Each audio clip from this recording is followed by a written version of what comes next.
Welcome back. Sorry for the loud noise. It helps if I actually have my headset on before I hit the start button. We're going to continue today with some more of these R-11X series amps. I got a few more that I want to get through. These are going to again be quick repairs that are going to come with a 2-year warranty. Let's get started. Let's not waste any time.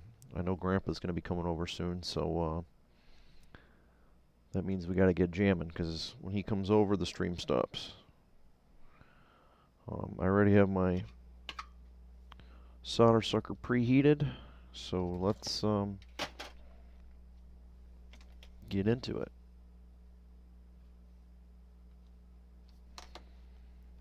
So this one, you can see the 330 cap tried to lift off.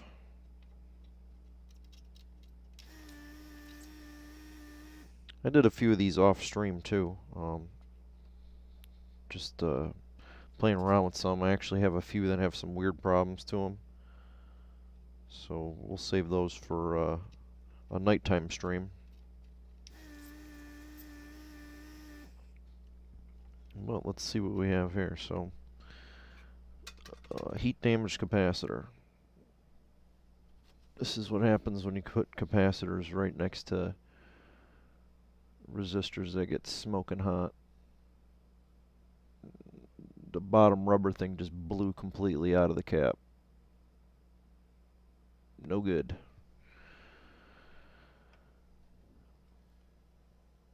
So, that is why we move the resistor away from the caps, and that's why we change any of the caps that are close to the resistor.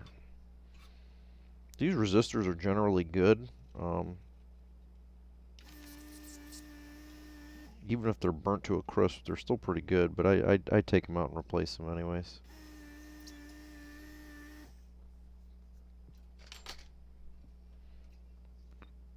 Put a higher wattage one in there that helps keep the heat under control a little better. So again, we replaced the 330, the 222s, and the 2 large ones. The 2 large ones you could probably get away with leaving in there, but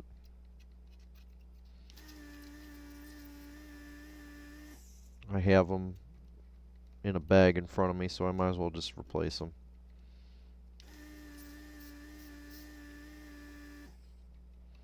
The ones that I have pulled out and tested, though, were within tolerance, but they're still garbage caps. And they're on the power supply side, which means they're going to see the most abuse. Anything on the audio side over here is generally going to be alright.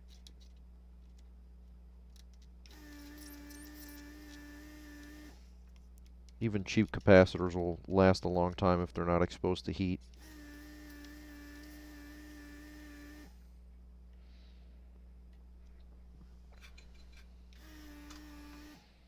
And nobody really uses good capacitors anymore, you know, unless it's top of the line stuff, so that ain't too bad. We can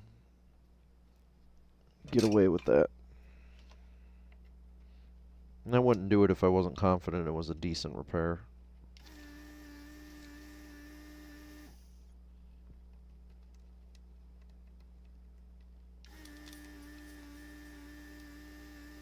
I'm thinking about offering just the quick repairs as a cheaper service compared to my, you know, full recap service, restoration, whatever you call it.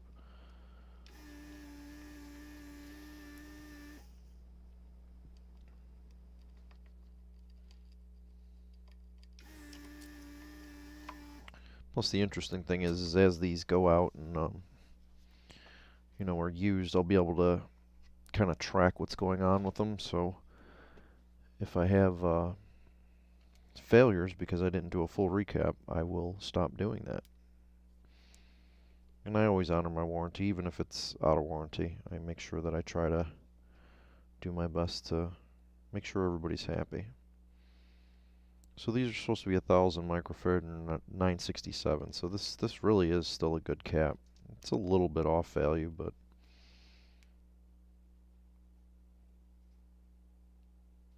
10% would be 100 microfarad off. So we're well within 10% tolerance. So they're still good. I'm still going to replace them. Just because I don't know how bad they were exposed to the heat. And we should be in good shape. These unfortunately have a ton of glue on them.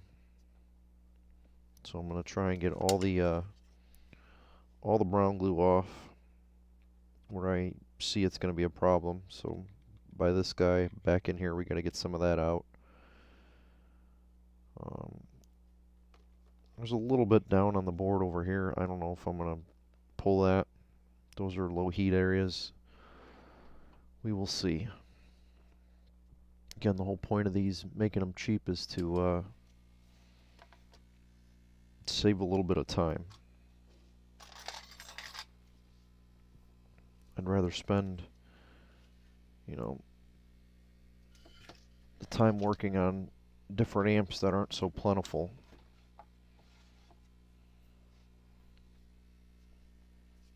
And it's a lot easier for me to just replace these when they go bad.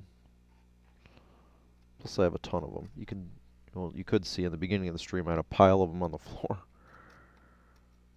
Just got to do a little bit of cleanup and prep for getting my remodel work going in this basement. So that's good for everybody else. That means that there will be some cheap amps for those of you that are in need of a replacement amp. I haven't really settled on the price yet I want to do for these. I mean, the 2-year warranty. I don't even think Klipsch has a 2-year warranty on these. I think it's only 1 year.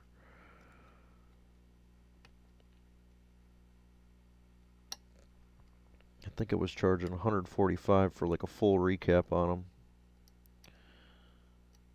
I'm thinking it's going to be somewhere between 75 and 85 bucks for one of these. And if you want to send your old one in, that's cool. I'm not going to pay for shipping. If you want to pay to ship it, that's cool. That's great. If you don't, that's okay too. Keep it as a spare, or take it to e-waste, or throw it out.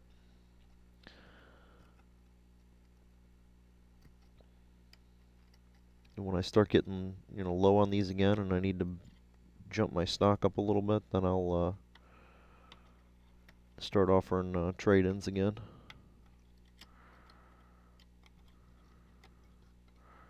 But I think that's going to be a while, because I have a ton of these things.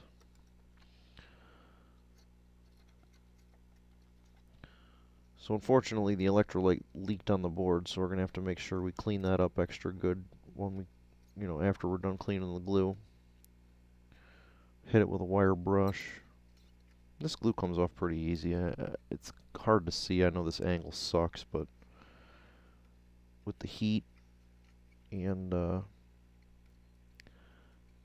dental tool, glue just comes right off the board. Takes a little bit of work, a little messing around, but it ain't too bad. Anywhere by the sections of the board that get hot, or the power sections, we want to make sure we get a good clean and scrape, just so we don't have any shorts. We're not using very high temperature. I'm using 120C, which actually is too hot. I'd like to go down to a little lower. Let's go down to 100. 100 is more than enough. Some of the glue needs to get a little hotter, but this yellow brownish glue stuff comes off pretty good, even at lower temperatures. 100's as low as my hot air station will go.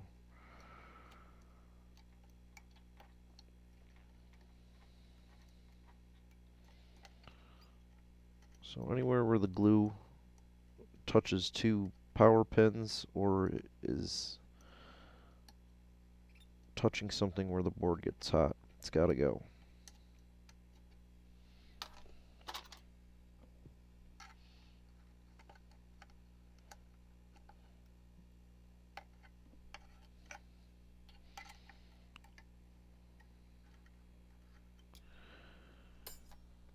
So back down here by the audio, you can see where it's starting to get a little crispy. It turns brown. Just give that a little scrape. Kind of push it back towards the back of the plate. There's a little diode on here that's kind of smothering in it. Try and clean that guy off as best you can. We're not going to get it all. Even when I do a full recap, I don't get it all. I get most of it.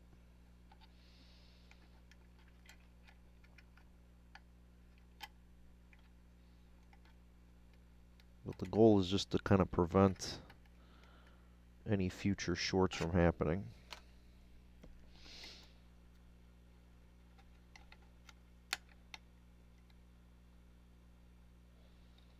You don't want to go too crazy either. You know, if you dig too much on here, you can break parts. You can, you know, these little glass diodes can get damaged.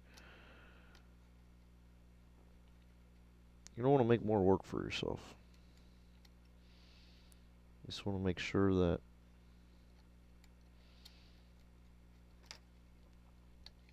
this thing is not going to self-destruct. That's the main goal. You can see this, you know, nasty junk we're pulling out of there. This is a hot area of the board where this controller chip is.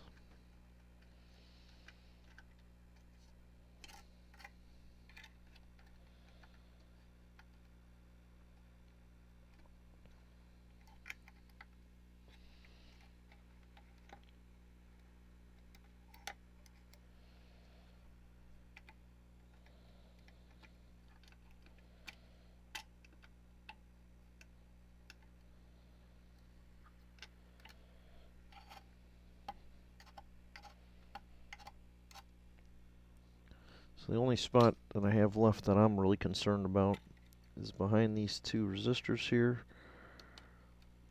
and in between this capacitor and this diode. There's just a huge blob of it back there.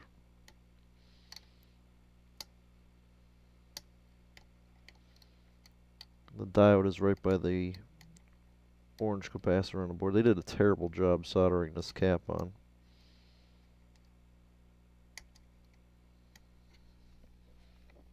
Alright, let's turn it up and see what we see here.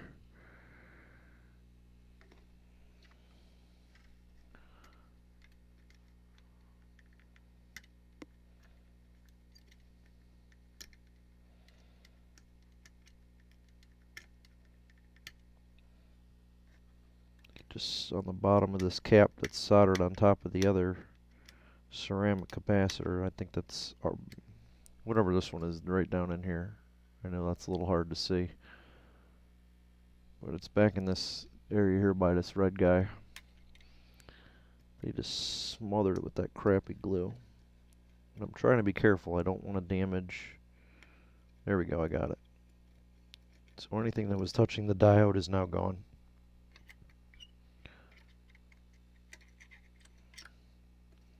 So I got one more spot that I want to get, and that's by these two capacitors here. So we're going to throw a little bit of heat in. And this is also part of the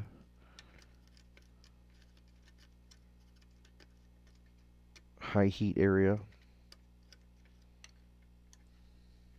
Just anything by this transistor, you really want to just make sure the board's clear. So, alright. That is pretty much everything that I am worried about. Maybe a little bit more in the back here by these diodes. Let's heat a little bit of that up and see if we can peel some of it off.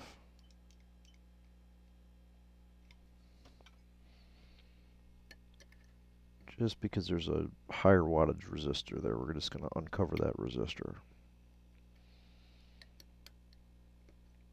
It's really a pain when they smother it in here like they did on this one. It drives me nuts. There's no reason for that.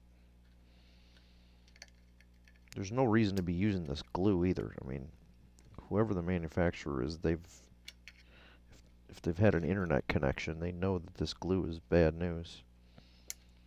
So I don't even know why they would use it.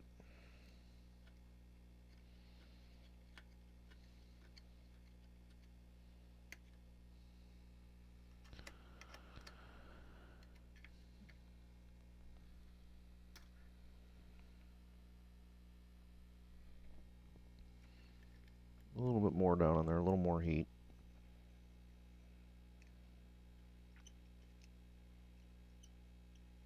And this section doesn't get terribly hot, but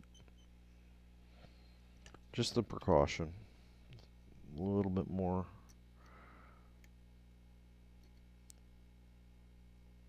A little more damage control, I guess that's what you could call it. Just make sure that these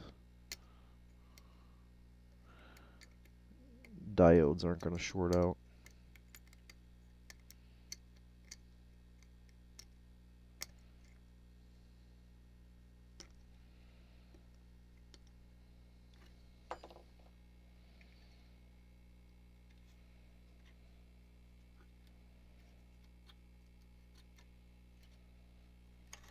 Alright, that should do it. That's most of it.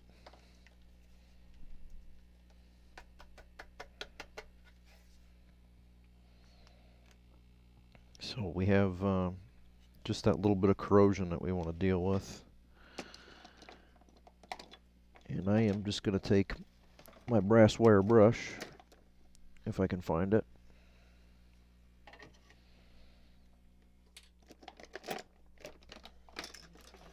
Just very lightly, I'm just going to hit the top of the board.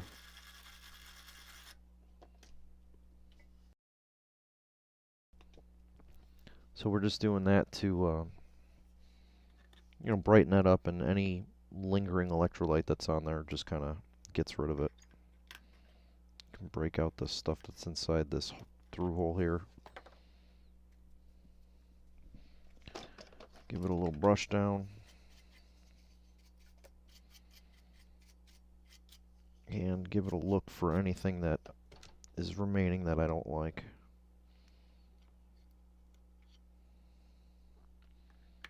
Some of these little nubs that are left on there, they can be cut off.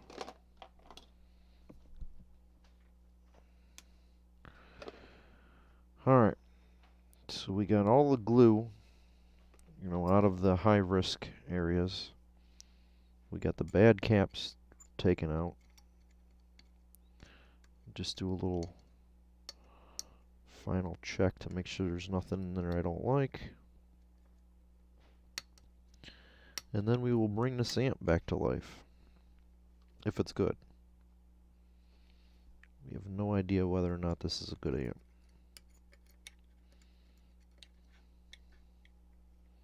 We're guessing that it's good. It might be, might not be.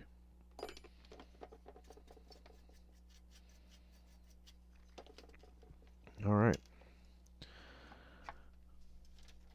Let's get her going.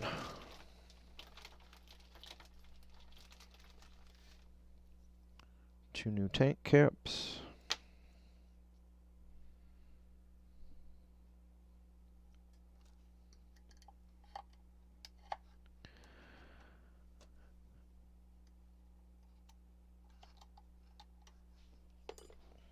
I'm going to pre-trim the leads. I've been soldering these with the solder sucker. One, because it's higher power, and two, because there's some pretty large ground planes on here, and all these caps touch those ground planes. So instead of soldering them with the iron and then having to go back and hitting the ground planes with the big guy, I'm just doing it all in one shot.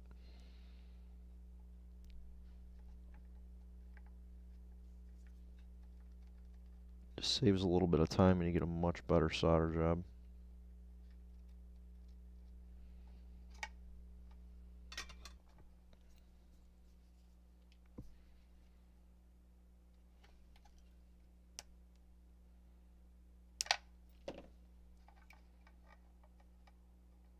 This is 300 watts, so this is an R-11XSW. 200 watt is a 110, and the 300 watt, or the 400 watt is the 115.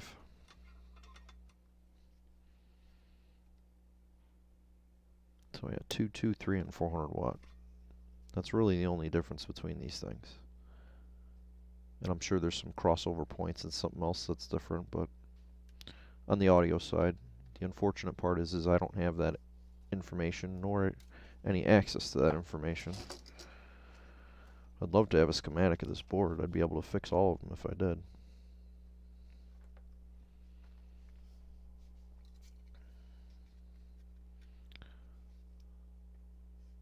So we can see the large ground planes.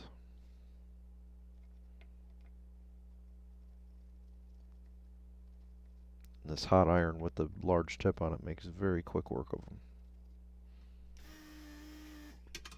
Beautiful solder fillets when you do it that way. Alright, 3 more caps and a resistor, and this guy might be ready to test.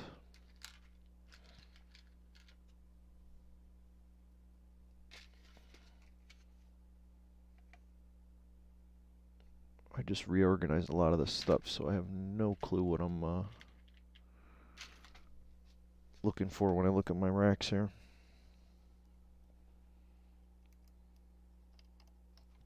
I'm going to say that this guy's going to come to life. I've had probably 4 that I did off camera, and they have different issues going on with them. One of them will work wonderful for about a minute, and then it powers off. Can't figure it out. It's thermal related too, because if I blow on the board, it never shuts off.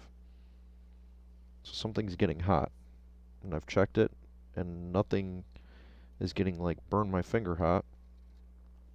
So I have no clue what it is. We're gonna save that for a late night video. Try and figure out what the heck's going on with that. If we can't figure it out, maybe we'll just smash it. That's always fun. A little bit of stress relief. Alright.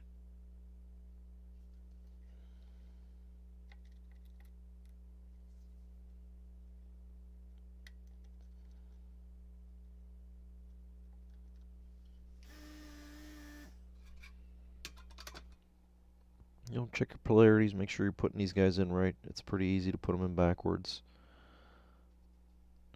The boards are clearly marked though which side gets the negative stripe, so just pay attention to, you know, how these things go back in when you're replacing them.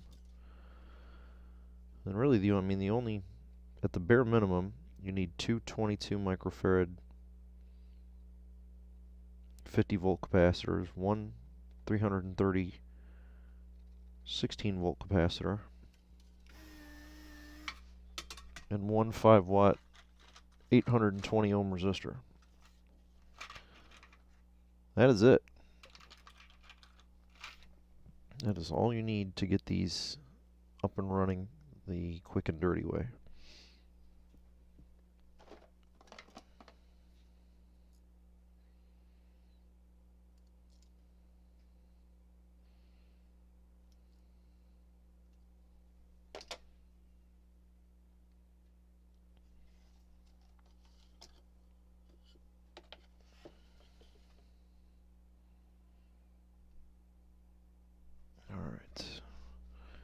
Put the resistor in, and we will be ready to fire this guy up and see what happens. I'm trying to do this quickly because I want to show that, you know, you don't have to spend a ton of time working on these.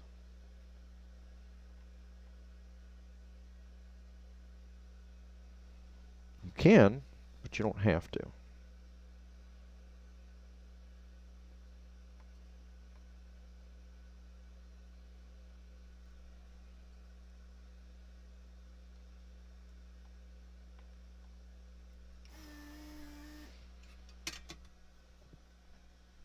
All right. Just grab something that I can bend my resistor down with. Make sure that we're not at risk of shorting out. And we're under 30 minutes. under 30 minutes and we are at least done with the repair part. So let's see if we can power it up and get it working. I have no clue. I never powered this on before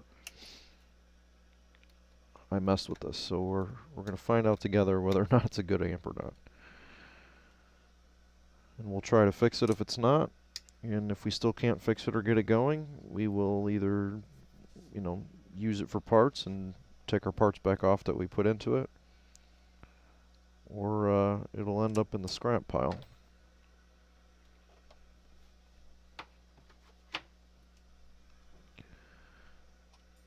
Let's see what we got. My cord still looks somewhat usable without risk of being shocked.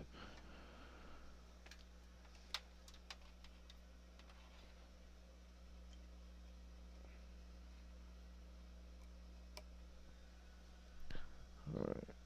Low pass is on LFE, gain is all the way down. We're set to 34 Hertz coming in. Let's see what happens. We'll start current limited. Alright, there's no shorts. Go to full power. Ooh, it's got a scratchy knob. That's another thing I've noticed. A lot of these amps have very, very scratchy volume knobs, and there's nowhere on there where I can easily access it and get a shot of deoxit in there.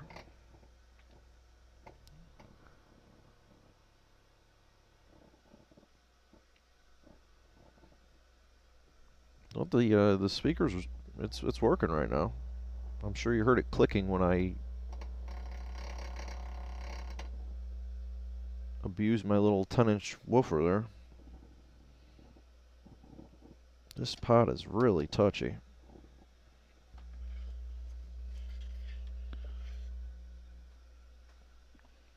Actually, on the volume pot, there is a little square in there. I might be able to get in there and give it a real healthy shot. So if you look, it's going to be hard to see. It's going to be really hard to see. Well, right down inside here, there's like a little opening to the pot. It doesn't really go to the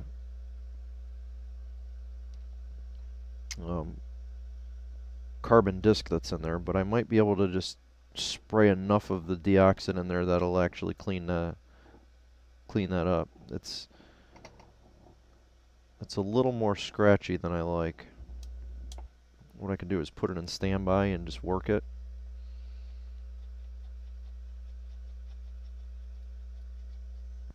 Turn the volume down, flip it back on.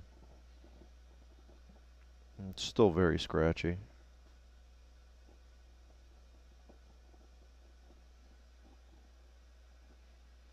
Let's give it a shot of deoxit. Let me grab it. I think I have some here.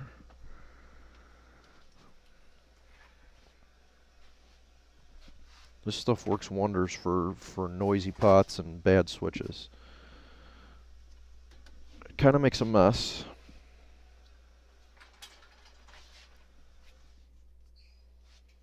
But it's this stuff here. Deoxit D5. It's not cheap, but you don't need a lot of it. Well, in this case, I am going to need a lot of it, but it works pretty well. It does make kind of a mess, though. It gets everywhere.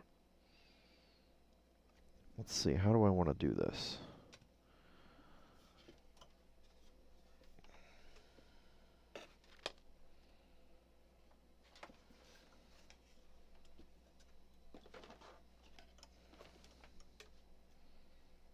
I'm going to hold the amp like kind of on a angle and see if I could shoot it in there. And my little straw doesn't even fit in that hole. It's so small.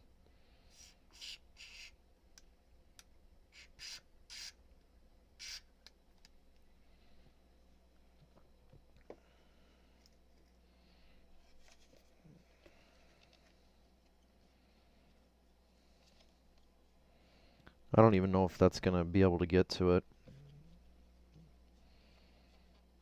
Work it a little bit and see what happens.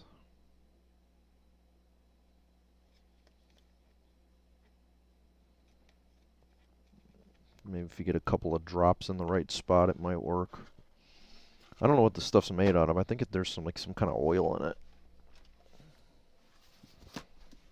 I do know it makes a mess.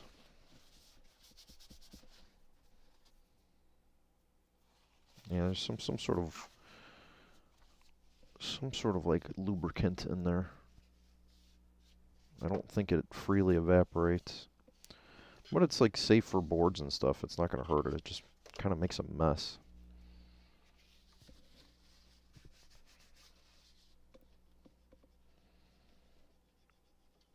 Let's see if that made the knob sound any better.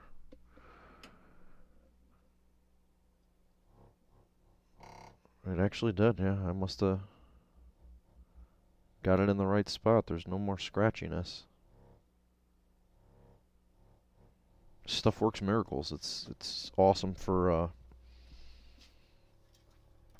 cleaning pots. So if you have a scratchy pot, even on like vintage equipment or something, get some of this D5 and this stuff here. I got this on Amazon. You could probably get it, you know, cheaper through an electronic supply or something like that, but I needed it, so I ordered it. Beautiful.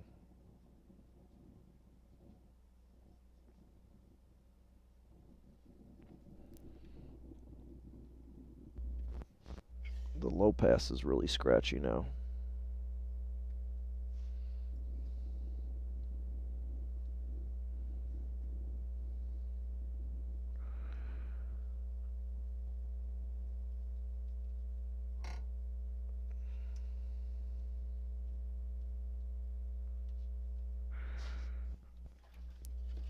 I might have to go through and just, before I ship these out, give all these a little blast of this stuff.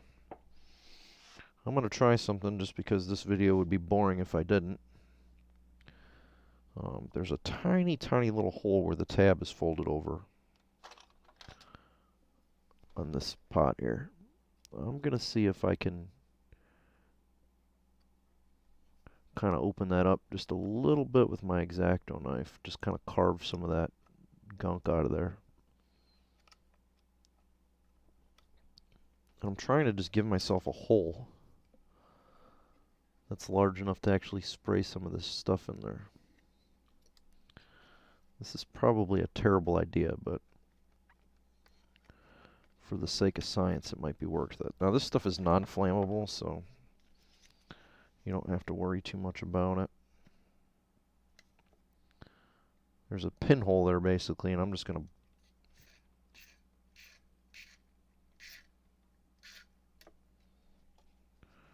just blast it in there and see what happens.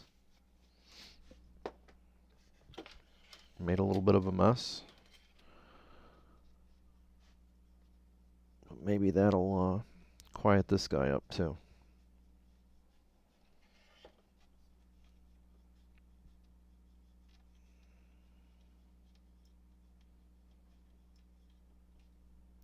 Let's see what happens. Does it work or does it not work? It actually did it. It quieted that right up. I am thoroughly surprised. Well, if you have noisy pots, there's how you clean them up. Hit them with a little deoxit.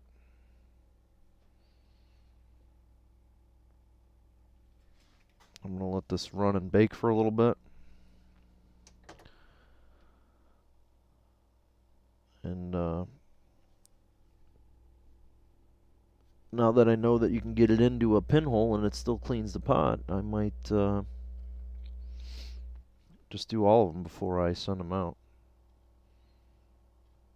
Now, I have seen the volume pots. They didn't have those little windows on the side of them before. I actually have some of those. Back when I thought it would be a cool idea to replace them, then I figured out that you can't replace them.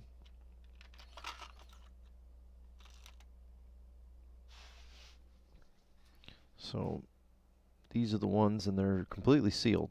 You can't get to them. There's no knockouts or cutouts, or there's a little indentation here, but it doesn't really look like you can get anything in there because it just looks like a stamping. So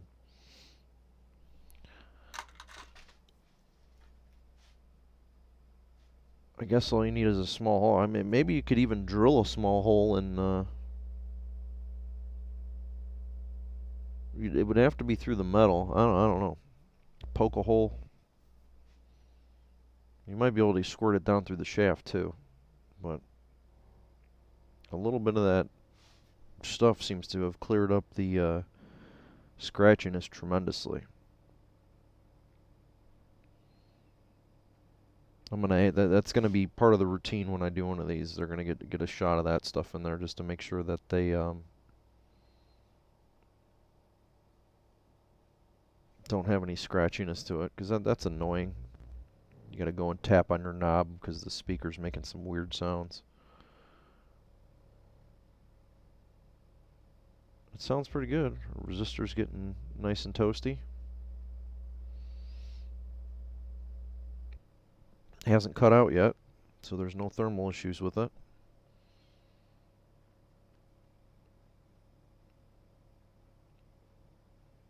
I think it's safe to say that this one can go back in someone's basement or living room or wherever it goes.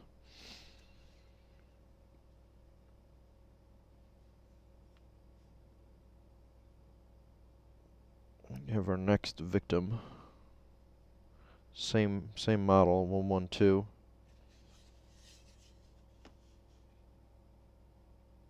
This one has a lot less glue on it. Let's see,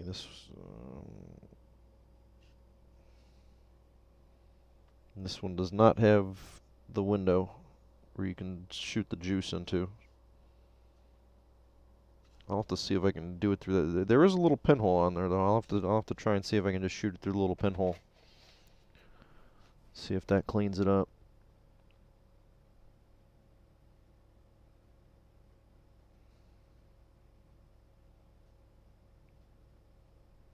Sounds good. Alright, well, we're gonna call it done for there. At least for this video. Just a short one. I know some of these things can drag on, so I know Grandpa's going to be coming over. We're going to be working on the basement. I don't want to have to interrupt a stream midway through, so I'll just work on this next one off camera, but, a quick and dirty one, and we got to see that a little bit of deoxit can clean up these pots, even if you just get it shot into a little pinhole. So you can see the pile right there. Those are all my working amps. That's the starting pile of them.